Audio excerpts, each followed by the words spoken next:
Hey, y'all remember when I said that I was gonna I was gonna not talk about skins anymore and all that stuff?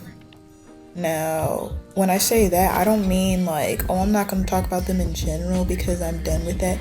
I will talk about them in terms of explaining what they do, their background and all that. But I want to talk about the skins with the ivory towers, and I also want to point out that I will call Netease out when it comes to animation because because again, we all know that the skins are usually not the problems unless they're being disrespectful with it. But any other time they're usually being respectful, it's just the animation that's the problem. We've already established that. Moving on. So y'all remember how we all saw Patricia's B tier ivory tower and we were all under the assumption, oh yeah, they're all gonna be respectful, not gonna give her that monkey skull. They're gonna give her a book. We all saw a book. We didn't see no monkey skull. Why is there a monkey skull in her introduction video? Did y'all lie?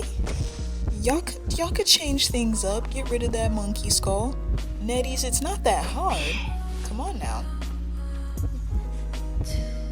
All I'm saying is that with that going on, and then the event itself, I haven't played it yet. I will not be participating in it because they not only whitewashed, aka made everybody look lighter, because Patricia and William, they're pretty dark. So is Ganji. They're super light for some odd reason. Makes no sense to me as to why they're super light, but and before anybody says, oh, it's just the lighting, honey, I'm light skinned. You're talking to a black, light skinned woman. I go by they, them, I'm non-binary, but I'm still a black, light skinned person. I know what lighting is. I've drawn darker skinned people, and overlays is a best friend whenever I'm using it because it makes their skin glow. They literally look like a lighter shade of brown. They look like me. They're darker than me. Netease.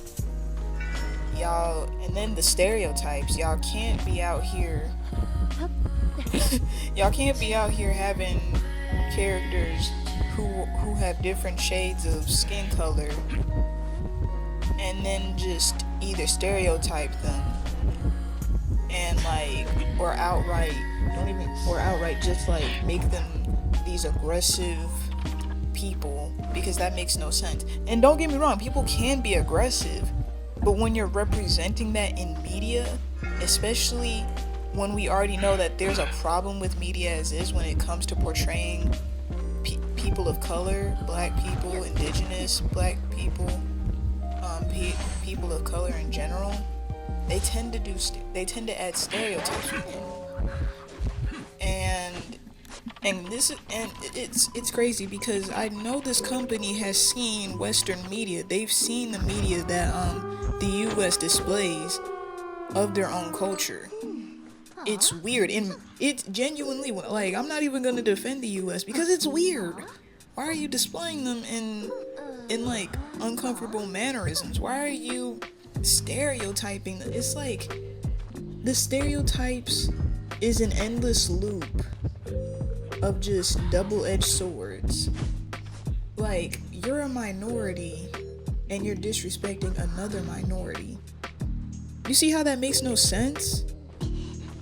And then this just honestly this honestly makes me feel bad for pardon me real quick. I was trying to say that I felt apologetic for people who are worried about causing problems when they use a specific skin or use the ivory tower skins. They aren't offensive. It's Netease that's offensive, not you, not the skins that are being represented. It's ironic. Netease will represent the skins in a mannerism of respect and and make it look pretty. They won't they won't do it like how Hoyo does it. They'll just like grab the whole agriculture and the cultural aesthetics within said like culture that within said culture and the people who are indigenous to it. They'll give out the skin colors and everything, but then like they'll also be disrespectful. They'll add a stereotype to it. They'll add something that's affected them for like the longest time, and they know it's wrong because they are capable of changing it.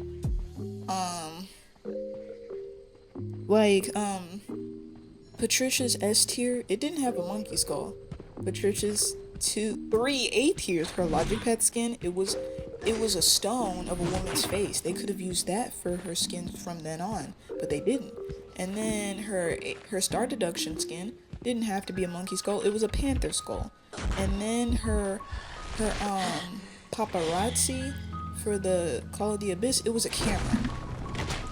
Netease is capable of changing that stupid monkey skull. It's just they're not willing to. And that's the problem. See, to make William, Patricia, and Ganji out to be these aggressive people who are, darker skin, who have darker skin tones, which isn't true because Ganji has a lamb that he treats gently that ended up getting ruined by the people who kidnapped him. Patricia literally cries when she sees her ghost mother in her birthday event, and also has a doll that she cherishes. And I believe she also says that she wants to prove to herself that she's worthy of having a place with her tribe. She just wants to gain their favor. And then William, he just wanted to make friends and wanted to protect Knive. He was literally his first thought was Knive when Bang had to punish him. But Netease proceeds to make all 3 of them aggressive people, and then one of them gets betrayed by somebody else. Anne wasn't even a bad person in the first place, but Netease just writes her off, ruining her whole character to be, oh yeah, she started the fire and tried to trigger Ganji. But didn't y'all say she was manipulated by Aesop? And didn't y'all say that she was the flaky woman and she was already scared? Like, what is going on?